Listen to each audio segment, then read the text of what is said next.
What's your question again? I lost. Could you ask the question? What is the impetus behind an African's decision to accept Christianity, to replace his indigenous religion with Christianity? The reasons. Yeah, I know. But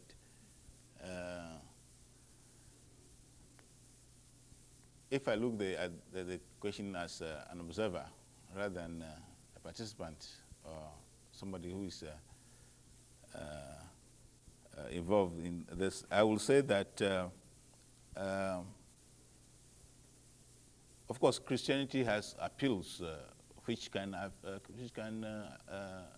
influence people's attitudes towards their own religion. I don't feel that if it hasn't started with the force with which it did, it would have been very difficult for them to make any conversions at all.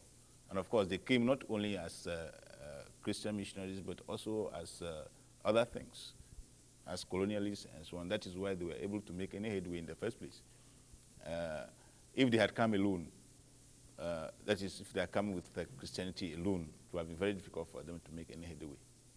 There are no social or religious imperatives to make it necessary for the West African to change from his own religion to Christianity. As I said, I don't find any difference in their in their moral basis. It is only because the missionaries presented Christianity in a form which was out of proportion to its actual value that the people embraced it anyway, or people were converted anyway.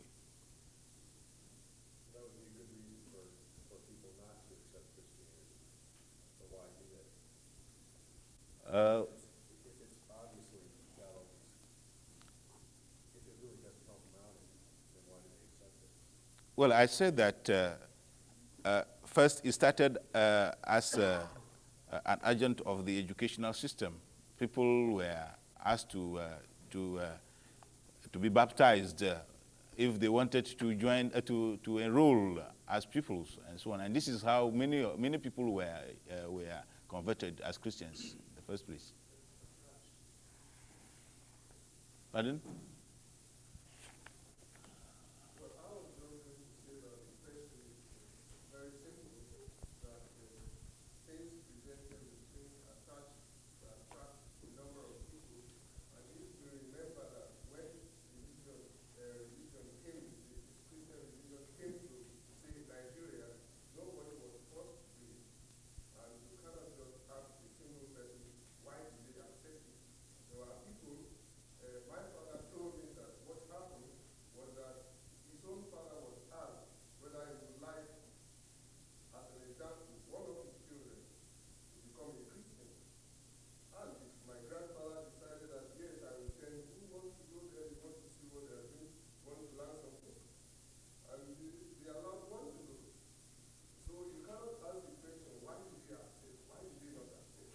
Anybody seeing something new or something unusual, especially something powerful because it has a written tradition, it could be passed on. In the case of the African religion, you know that not much is written down. It's just like a fish living in a medium where it knows how to get its oxygen. Now you take the fish out, you have a way of preserving its oxygen in a sustainable way. If that fish could reason, it would try this method. But it may fail, and the fish will return to the water.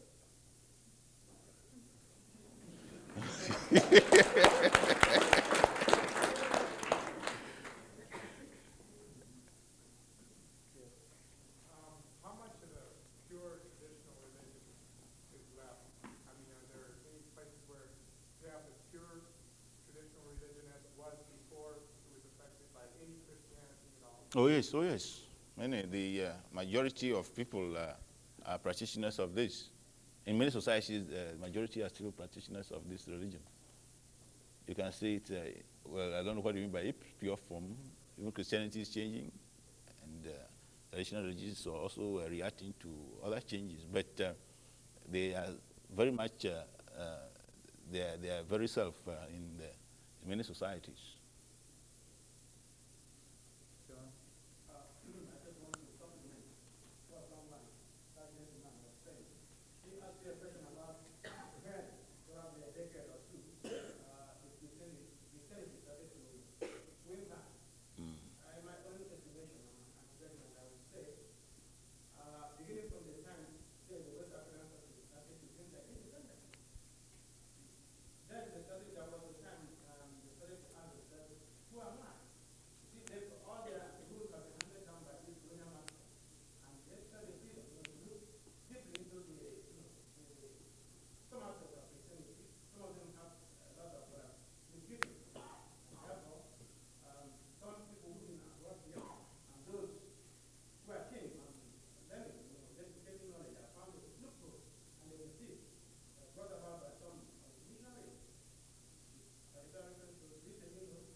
Yeah.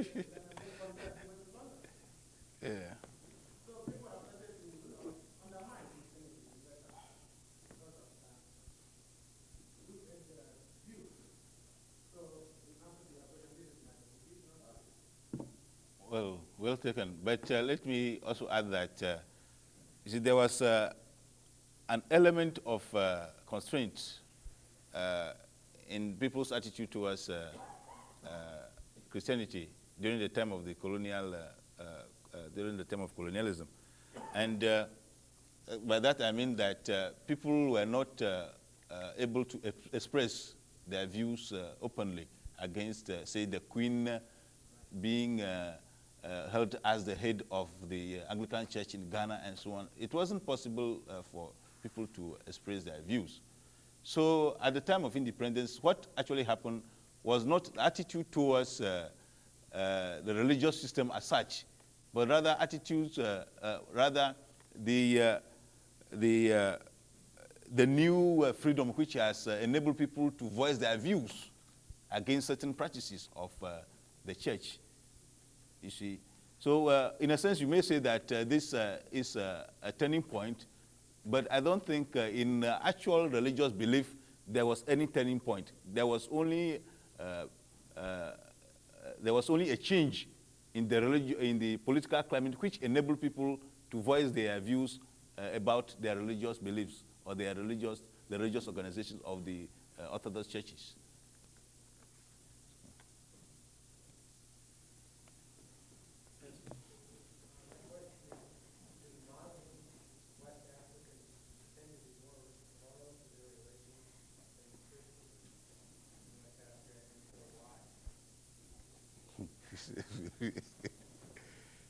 If Are the Muslims more loyal to Islam than Christians to Christianity, and if so, why?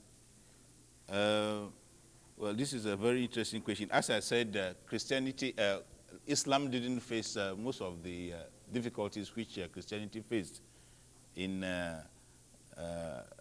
its history in West Africa, and therefore it was easier for Islam to succeed where Christianity failed. I think this is one of the reasons.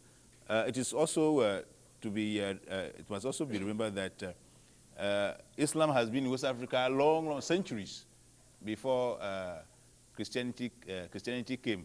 And the forces, some of the forces which are working against Christianity now were not in existence at the time. That is, for instance, people's awareness towards the foreign nature of Christianity. These were not in existence at that time. By the time these were introduced, Islam has already taken a foothold, from which is very difficult to be dislodged. I think this is all that I can say about that. Yes.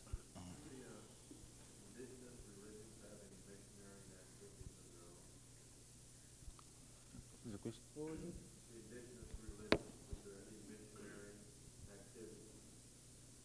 Do any of the indigenous religions have a missionary activity? Oh yes, sometimes you get missionary activities in the form of certain priests visiting, going about propagating their religions. Yeah, not on the same scale, though.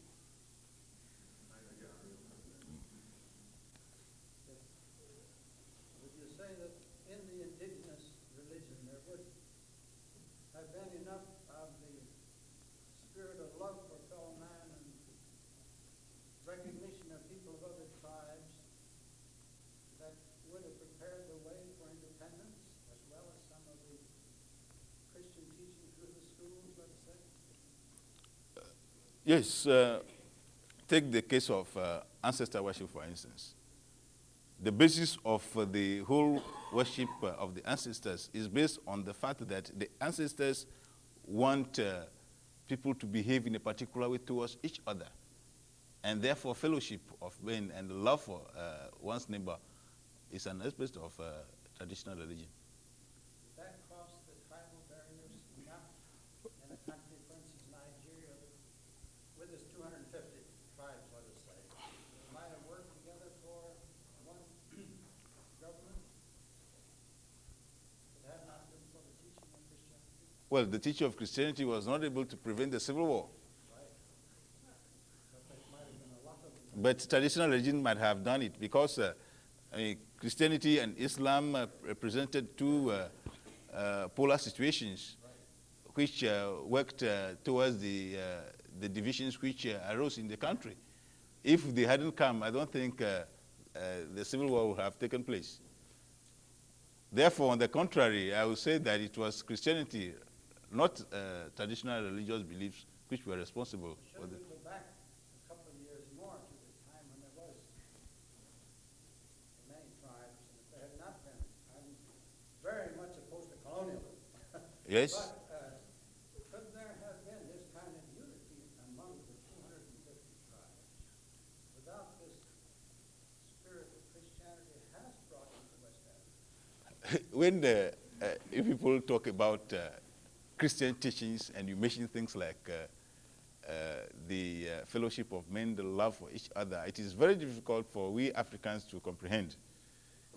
You see, because of the things the so-called Christian countries are doing against fellow human beings.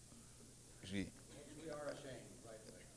Yes, in fact, it's very difficult for me as an African to appreciate these statements from Americans, Europeans, and so on, because under the cloak of Christianity, they have perpetrated many inhuman activities than can have been experienced anywhere else. I wonder if you let us in at all. Pardon? I wonder if you let any Christians into your country. Well, you force your way in. Not all. You know, this question to me infers that before the coming of Christianity, there was a constant warfare. Yes, yeah. Yeah, can I make a point on that? Yeah. This is a very common, I think, misconception about traditional African societies. The idea that they were existing in a static state and had very little contact with one another. The research that I've been doing for the last few years in West Africa, collecting oral histories and doing intensive censuses along with the WUSU, indicates that at least in this one area of Ghana, that many people had considered to be very much isolated without any type of culture change until Western influences came into this area about the 1920s and 30s. It really didn't occur that way, that in this one town of 12,000 people, today there are, out of a sample of 4,200 people, representatives from 67 different ethnic groups from 8 West African countries who speak 80-some different languages. And if you collect the oral histories that go with this, it seems that this type of interaction, certainly not on this scale because of the roads and, cars and buses, etc., has been operating. There's been a fantastic amount of contact between the coastal societies and the societies up in the savannah. A great deal of trade, and this interaction has been going on quite peacefully for centuries.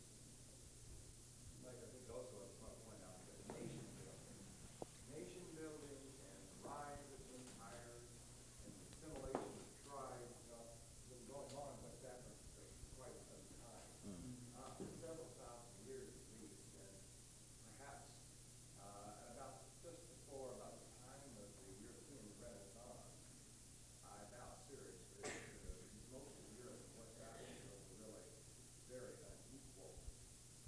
Matter of fact, both were human character, but there's a long history of exhibiting plenty of ability to put together rather large nations and rather large empires.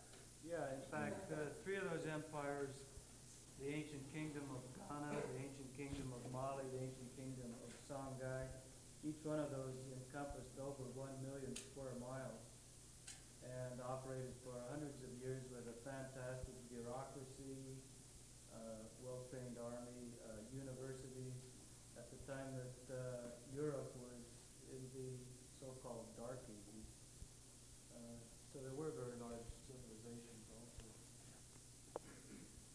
Any, yes?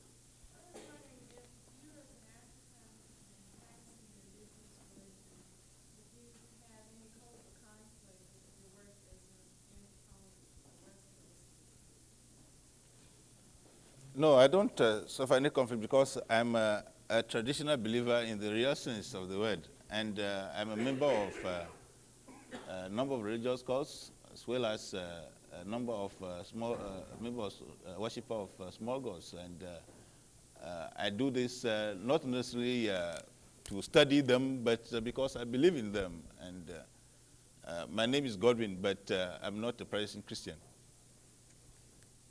And you had no conflict like that? No, I don't have any conflict. Well, I would have had a conflict if I were, say, a Christian trying to struggle within myself in relation to traditional religions. But I'm not a practicing Christian.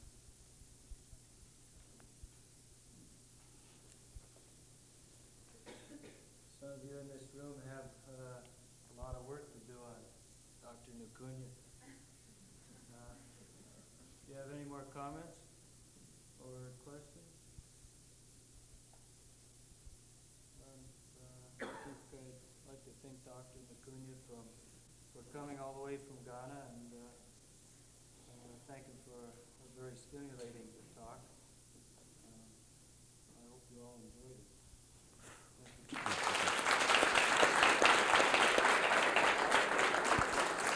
Yeah.